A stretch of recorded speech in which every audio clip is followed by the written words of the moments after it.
పాకిస్తాన్, ఆఫ్ఘనిస్తాన్ ఈ రెండు కూడా ఒక రొట్టె ముక్క కోసం కొట్టుకుంటున్నటువంటి పిల్లులులాగా తయారయ్యాయి. కానీ ఇది కొంత కామెడీగాను వింతగాను మీకు అనిపించినా ఇప్పుడు నేను చెప్పే సబ్జెక్ట్ వెనుక చాలా దారుణమైనటువంటి కఠినమైనటువంటి నిజాలు ఉన్నాయన్నమాట. అవి ఈ రోజు మీకు కళ్ళకు కట్టినట్టు చూపించడం కోసం, మీకు యథార్థంగా చెప్పడం కోసం ఈ రోజు ముందుకు వచ్చాను. అందరికీ జై శ్రీరామ్ మిత్రులారా, నేను మీకు ఏడియర్. జై కృష్ణ ధర్మ రక్షణ. మీరు ఇప్పుడు సోషల్ మీడియాలో కనుక మీరు యూట్యూబ్లో కానీ ఇంకెక్కడైనా కానీ క్రోమ్లో కానీ సెర్చ్ చేయగానే పాకిస్తాన్ ఆఫ్ఘనిస్తాన్ గొడవే గుర్తొస్తుంది. గొడవ గురించే చర్చిస్తున్నారు. అసలు దీని వెనకున్నటువంటి విషయం ఏంటో తెలుసా? మన భారతదేశంలో ఉన్నటువంటి ముస్లింలు అందరికీ తెలుసు కదా. ఈ ముస్లింలు అందరూ కూడా ఒకే జాతి ముస్లింలు అనుకోకూడదు. ఎందుకంటే మన భారతదేశంలోనే ఎక్కువ సంఖ్యలో ఉన్నటువంటి ముస్లింల తెగల సంఖ్య 14. ఈ 14 దాటి మరెన్నో తెగలు కొంచెం కొంచెంగా ఉన్నాయి. అంటే కొన్ని వందల తెగల ముస్లిం జాతులు ఈ యొక్క ముస్లిం సమాజంలో ఉంటారన్నమాట. మన భారతదేశంలో కూడా వీళ్ళు ఎక్కువ సంఖ్యలోనే ఉన్నారు. అదేవిధంగా పాకిస్తాన్లో కూడా ముస్లింలు ఉన్నారు, అలాగే ఆఫ్ఘనిస్తాన్లోనూ ముస్లింలు ఉన్నారు, ప్రపంచవ్యాప్తంగా ముస్లింలు ఉన్నారు. ఈ విషయం మీకు తెలుసుగా. అయితే ప్రపంచవ్యాప్తంగా ఉన్నటువంటి ముస్లింలలో ఎక్కువ శాతం మంది సున్నీలు, షియాలు. ఈ షియా వర్గం వాళ్ళు ఎక్కువగా కొన్ని ఏరియాల్లో ఉంటే ఈ షియా వర్గం వాళ్ళు ఎక్కువగా కొన్ని ఏరియాల్లో ఉంటారు. అలాగే ఒకప్పుడు మీకు ఆఫ్ఘనిస్తాన్ యుద్ధం గురించి మీకు తెలిసే ఉంటుంది.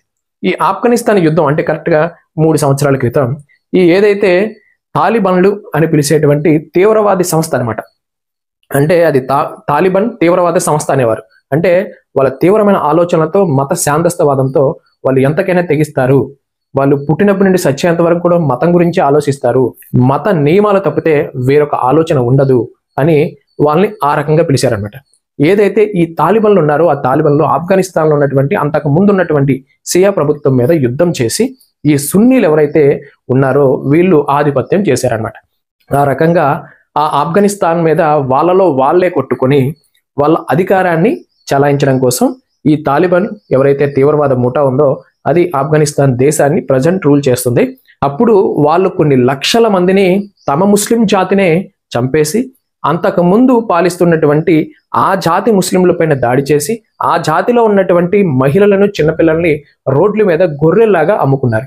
సరైన పోషణ లేక, ఎంజాయ్మెంట్ లేక, డబ్బులు లేక వాళ్ళు ఏం చేశారంటే ఆ దేశంలో ఉన్నటువంటి ముస్లిం వర్గం మీద దాడి చేసి వాళ్ళ పిల్లల్ని, మహిళల్ని ఎత్తుకొచ్చేసుకొని మానభంగాలు చేశారు, అమ్ముకున్నారు, సొమ్ము చేసుకున్నారు, అడ్డం వచ్చిన వాడిని తెగ నరికారు. ఇదంతా మారణ హోమం మీరు చూసే ఉంటారు.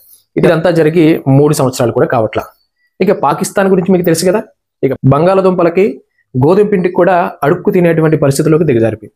ఎందుకంటే తనను తానే నాశనం చేసుకునేటువంటి ఒక జాతి ఉందంటే అది పాకిస్తాన్లో ఉందన్నమాట. అయితే విచిత్రం ఏంటంటే ఈ పాకిస్తాన్ వాళ్ళు సున్నీ వర్గానికి చెందిన వాళ్ళు ఉన్నారు. అలాగే ఏదైతే ఆఫ్ఘనిస్తాన్లో ఉన్నటువంటి వాళ్ళు కూడా సున్నీ వర్గానికి చెందినటువంటి ఒక ముస్లిం జాతి. అయితే ఇందులో కూడా ఎంతో మంది షియా వర్గానికి చెందిన వాళ్ళు కూడా ఉన్నారు. ఇంకా ఈ సున్నీలు, షియాల గురించి ప్రపంచవ్యాప్తంగా జరుగుతున్నటువంటి గొడవలు మామూలు కాదు. అసలు సున్నీ వర్గం వాళ్ళు, షియా వర్గం వాళ్ళు అయితే అసలు మీరు ఊహించరనమాట. ఏ దేశంలో పడితే ఆ దేశంలో సున్నీ వర్గం వాళ్ళు విపరీతమైన దాడులు చేస్తున్నారు. ఎవరి మీద అంటే షియా వర్గం వాళ్ళు. ఈ షియా వర్గానికి సంబంధించినటువంటి ముస్లింలు ఎక్కడైనా కనబడితే వీడు తక్కువ జాతి, వీడు ద్రోహి, ఇస్లామిక్ ద్రోహి, దేశ ద్రోహి అని ముద్రేసి చంపేయడం, కుటుంబాన్ని లేపేయడం, లేకుంటే దేశం విడిచి పారిపోయేలాగా తరిమి కొట్టడం, ఇలాగే జరుగుతుంటాయి ఎక్కడ చూసినా కూడా. కానీ మన భారతదేశంలో ఉన్నటువంటి ముస్లింలు ఈ సున్నీలు, షియాలు ఇద్దరు కూడా ఉన్నారు. ఒక రకంగా చెప్పాలంటే సున్నీల కంటే షియా వర్గం వాళ్ళే ఎక్కువగా మన భారతదేశంలో ఉన్నారు. వీళ్ళు ఈ షియా వర్గం వాళ్ళు ప్రపంచంలో ఎక్కడ కూడా సంతోషంగా ఉండనివ్వరు. ఈ ప్రపంచంలో ఎక్కడ కూడా షియా వర్గం ఉన్నటువంటి జాతిలో ఉన్నటువంటి ఆ తెగలో ఉన్నటువంటి ముస్లింలను ఈ సున్నీ వర్గం వాళ్ళు ఎక్కడా ప్రశాంతంగా ఉండనివ్వరు అనమాట. అసలు ఏ దేశంలోనూ కూడా వాళ్ళకి వీళ్ళకి ఎప్పుడు కూడా ఎలక పిల్లి గొడవే. అయితే ఒక పరిశోధనలో తేలింది ఏంటంటే షియా వర్గానికి చెందినటువంటి ముస్లింలు భారతదేశంలోనే ఎక్కువగా ప్రశాంతతగా ఉండగలుగుతున్నారు, ప్రశాంతతగా తినగలుగుతున్నారు, ప్రశాంతంగా పడుకోగలుగుతున్నారు, వాళ్ళ కుటుంబాలను పోషించుకోగలుగుతున్నారు, సంతోషంగా ఉండగలుగుతున్నారు భారతదేశంలో. ఇంకా మిగతా దేశాల్లో అయితే వాళ్ళ పరిస్థితి చాలా దారుణంగా ఉంది. ఎందుకంటే ఈ సున్నీ వర్గం వాళ్ళు వాళ్ళ మీద కక్ష కట్టి కత్తి కట్టారేమో అనిపిస్తుంది. అయితే వీటితో పాటు మరికొన్ని ఉన్నాయి. అదేంటంటే ఇప్పుడు పాకిస్తాన్, ఆఫ్ఘనిస్తాన్కి సంబంధించినటువంటి గొడవ ఎలా స్టార్ట్ అయిందో చూద్దాం. ఈ ముస్లిం జాతిలో ప్రధానంగా వీళ్ళు అనుసరించేది ఏంటంటే ఖురాన్. ఈ ఖురాన్కి సంబంధించి ఆ బోధలకు సంబంధించి షరియా అని చెప్పేసి ఒకటి ఉంది. షరియా చట్టం, సిరియా చట్టం, ఇలా రకరకాలుగా ఒక్కొక్క దేశంలో ఒక్కొక్క రకమైనటువంటి పేరులాగా దాన్ని వాడుతున్నారు. దాన్ని షరియా చట్టం అనుకుందాం. ఈ షరియా ప్రకారంగా వాళ్ళకంటూ కొన్ని నియమాలు ఉన్నాయి. ఆ షరియా చట్టాన్ని అమలు చేయడం కోసం ప్రపంచంలో ఉన్నటువంటి ముస్లింలందరూ కూడా పోటీ పడతా ఉంటారు. అందులో భాగంగా ఒక్కొక్క తెగకి సంబంధించి ఒక్కొక్క ఆచారాన్ని వాళ్ళు తీసుకుంటారు. అందరూ ఒక రకమైనది అనుసరించాలంటే అది చాలా కష్టం. ఇప్పుడు పాకిస్తాన్ మనకి ఒక బలమైన తీవ్రవాదం కూడినటువంటి ఒక దేశంగా మనకు తెలుసు. పాకిస్తాన్ చాలా చండాలం, చాలా దుర్మార్గం, రాక్షసత్వం అని చెప్పి మనం మాట్లాడుతూ ఉంటాం కదా. అయితే ఈ పాకిస్తాన్ దేశం కూడా ఏదైతే ఆఫ్ఘనిస్తాన్లో ఉన్నటువంటి తాలిబాన్లకి ఒక సెక్యులర్ కంట్రీ లాగా కనబడుతుంది. అదవుతుందండి.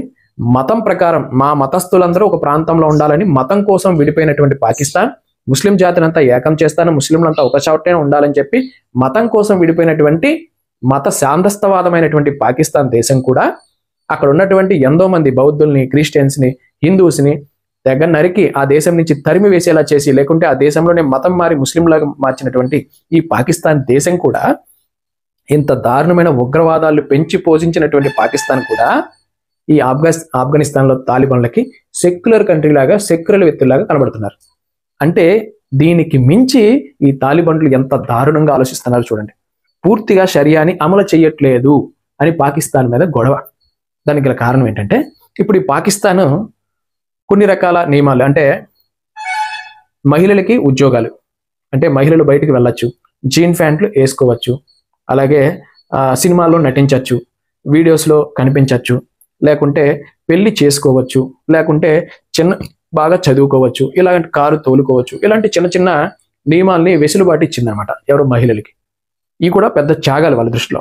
కానీ ఈ ఆఫ్ఘనిస్తాన్ వాళ్ళు ఏమంటున్నారంటే, మహిళలు చదువుకోకూడదు, మహిళలు కారు నేర్చుకోకూడదు, మహిళలు బయట తిరగకూడదు, మహిళలు పై నుంచి కింద వరకు కూడా బురకా ధరించాలి, మహిళలకు ఒకసారి పెళ్ళయి విడాకులైనా చనిపోయినా రెండోసారి పెళ్లి చేసుకోవడానికి అర్హత ఉండదు, ఆఖరికి మహిళా డాక్టర్లు కూడా ఉండకూడదు. అర్థమైందండి. మహిళలు అంటే కేవలం పిల్లలకనే యంత్రాలు అని ఈ షరియా చట్టం ప్రకారంగా వాళ్ళు తీవ్రమైన ఆంక్షలతో ఆ దేశాన్ని రూల్ చేస్తున్నారు. మీకు తెలుసో లేదో, 2021లో ఏదైతే తాలిబాన్ ప్రభుత్వం వచ్చి రాగానే అన్ని కంపెనీలకి ఒక హుకుం జారీ చేసింది. అదేంటంటే, మీ ఏదైతే కంపెనీలు ఉన్నటువంటి మహిళలందరినీ కూడా ఉద్యోగాల నుంచి తీయించండి అని. తర్వాత 2 సంవత్సరాల క్రితం నిన్నగాక మొన్న మళ్ళీ నోటీస్ ఇష్యూ చేసి ఏం చేసిందంటే, ఎవరైతే మహిళలను కనుక ఉద్యోగాల్లో పెట్టుకుంటారో వాళ్ళ కంపెనీకి సంబంధించిన లైసెన్సులు వగేరా వగేరా కట్ చేస్తామని చెప్పింది. ఆ దెబ్బకి ఏం చేయాలి తెలియక ఏదైతే ఆ దేశంలో ఆడవాళ్ళు పనిచేస్తున్నటువంటి పరిశ్రమలన్నీ కూడా ఆడవాళ్ళని తీసి పడదొబ్బేస్తున్నాయి. అంతేకాకుండా 1 సంవత్సరం క్రితం 8th క్లాస్ 8వ తరగతి చదువుకున్న అమ్మాయి ప్రతిదీ కూడా బుర్కా ధరించాలి అని చెప్పేసి అన్నారు. ఇప్పుడు 4వ తరగతి చదువుకున్నటువంటి పిల్ల కూడా బుర్కా ధరించాలంట, రోడ్ల మీద తిరగకూడదంట. ఇంకొకటి, ఇంకా మహిళలు వంట చేసే గదులు ఉంటాయి కదా, వాళ్ళు పని చేసుకునే గదులు, ఆ గదులకి కిటికీలు ఉండకూడదు, కిటికీలు క్లోజ్ చేయండి. ఎందుకంటే ఎదురుగుంటా ఎవరైనా ఉండదు, ఎదురుగుంటా వేరే కిటికీ ఉండొచ్చు, అటు నుంచి ఒక అబ్బాయి కానీ అమ్మాయి కానీ ఎవరైనా బయట వ్యక్తులు చూడొచ్చు, తప్పు జరిగే అవకాశం ఉంది. అందుకని మహిళలు బయటకు రాకూడదు, వస్తే బురకా ధరించాలి పైనుంచి కింద వరకు, చదువుకోకూడదు, కారు నేర్చుకోకూడదు, ఉద్యోగాలకు వెళ్ళకూడదు, వంట గదిలో పనిచేస్తున్నా కూడా కిటికీలు ఉండకూడదు అని ఇలాంటి కఠినమైన నియమాలతో పాటు 7, 8, 9, 10 సంవత్సరాల్లో ఎప్పుడైనా కూడా ఒక అమ్మాయికి పెళ్లి చేయొచ్చు. అవతల వాడు 3, 4 పెళ్లి చేసుకున్నవాడైనా ముసలివాడైనా కూడా ఈ అమ్మాయి పసి మొగ్గైనా కూడా ఈ అమ్మాయిని వచ్చి పెళ్లి చేయొచ్చు. ఇలాంటి షరియా చట్టాలని ఆఫ్ఘనిస్తాన్ ఎంతో గొప్పగా అనుసరిస్తుంటే, ఆ గొప్పతనాన్ని, ఆ గొప్ప ఆదర్శవంతమైనటువంటి చట్టాలని ఈ పాకిస్తాన్ అనుసరించట్లేదు. పాకిస్తాను ఒక రాజ్యాంగాన్ని అనుసరిస్తుంది కానీ షరియాని అనుసరించట్లేదు అని చెప్పి వీళ్ళ మీద వీళ్ళకి. దీంతో పాటు ఈ పాకిస్తాన్లో కొన్ని రాష్ట్రాలు ఉన్నాయి. అందులో పంజాబ్ రాష్ట్రం అని చెప్పి ఒకటి ఉంది. ఆ పంజాబ్ రాష్ట్రంలో జనం ఎక్కువ, ఆదాయం తక్కువ. మిగిలిన రాష్ట్రాలన్నిటి నుంచి కూడా ఫండ్ తీసుకొచ్చి ఆ జనాభాని పెంచి పోషిస్తుంది అని చెప్పి ఆ దేశంలోనే కొన్ని రాష్ట్రాల్లో గొడవ జరుగుతుంది. దానికి తోడు ఈ పాకిస్తాన్లో ఉన్నటువంటి కొన్ని రాష్ట్రాల్లో కొన్ని ముస్లిం తెగలు ఉన్నాయి, మైనారిటీ ముస్లిం తెగలు అనమాట. అంటే ఆ దేశంలో కూడా చెప్పాను కదా అనేక రకాల తెగలు ఉంటాయని.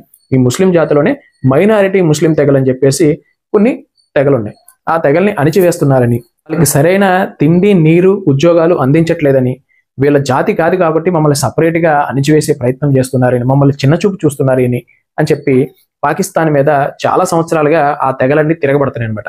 అంటే నక్సలైట్ల లాగా వాటిలాగా తిరగబడుతున్నారు. అయితే ఈ తెగలన్నీ కలిపి ఆఫ్ఘనిస్తాన్లో కలవాలనుకుంటున్నాయి. అయితే అందుకని ఆ ప్రాంతాల్లో పాకిస్తాన్ వాళ్ళని తరిమి కొట్టడమే కాకుండా ఆ రాష్ట్రాల్లో పెట్టుబడి పెడుతున్న చైనా వాళ్ళని కూడా ఒక 10-15 మందిని చంపేశారు.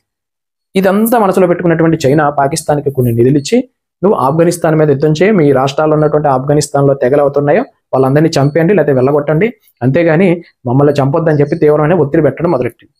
సుమారు చెప్తే ఆఫ్ఘనిస్తాన్కి సంబంధించినటువంటి కొన్ని ముస్లిం తెగలు పాకిస్తాన్లో వలసవాదులుగా వచ్చి సుమారు 17 లక్షల మంది పాకిస్తాన్లో ఉన్నట్లుగా వలసవాదులుగా తెలిసింది. వాళ్ళు ముస్లింలే, వీళ్ళు ముస్లింలే. కానీ ఆ ముస్లిం తెగలు ఏదైతే పాకిస్తాన్లోకి వచ్చి స్థిరపడ్డారు, అది ఎప్పుడు స్థిరపడ్డారు? వాళ్ళు కొట్టుకి వస్తుంటే ఆ ముస్లిమ్స్ అన్ని ఆఫ్ఘనిస్తాన్లో ఏం చేయాలో తెలియక పక్కనే ఉన్నటువంటి పాకిస్తాన్కి వీళ్ళందరూ వలసవాదులుగా వచ్చారు. ఇప్పుడు ఆ వలసవాదులుగా వచ్చినటువంటి ఈ ఆఫ్ఘనిస్తాన్ ముస్లింలు పాకిస్తాన్లో ఉన్నటువంటి కొన్ని ప్రాంతాలని ఆక్రమించడమే కాకుండా అక్కడ షరియా చట్టం అమలు చేయాలని డిమాండ్ చేసి ఆ రాష్ట్రాలని ఆక్రమించాలని చూస్తుంటే ఇవన్నీ కూడా కొట్టుకు వస్తున్నాయి అనమాట. ఇలాంటి ఎన్నో కారణాలు వీళ్ళ మధ్య ఉన్నాయి. కానీ ఎప్పుడూ మన మీద కత్తి బాంబు వేసేటువంటి పాకిస్తాన్కి తనే పెంచి పోషించినటువంటి ఆఫ్ఘనిస్తాన్లో ఉన్నటువంటి అనేక తీవ్రవాద ముఠాలు వాళ్ళకి పక్కలో బల్లుమై నించోవడం, వాళ్ళు కొట్టుకోవడం. వీళ్ళు ఇప్పుడు 300 మంది చచ్చిపోయారు, వాళ్ళు కూడా 150 మంది 200 మంది చచ్చిపోయారు. ఇలా చాలా దారుణమైనటువంటి యుద్ధమే జరుగుతుంది అక్కడ. అయితే ఫస్ట్ పాకిస్తాన్ వాళ్ళే కొన్ని యుద్ధ విమానాలతో వెళ్ళి ఆఫ్ఘనిస్తాన్లో కొన్ని దాడులు చేసింది. ఆ దాడుల్లో చాలా మంది చనిపోయారు. సామాన్య ప్రజలు చనిపోతే అందులో 42 మంది దాకా చిన్న పిల్లలు ఉన్నారు. అయినా కూడా ఎక్కడ మీడియాలో బయటకు రాలేదు.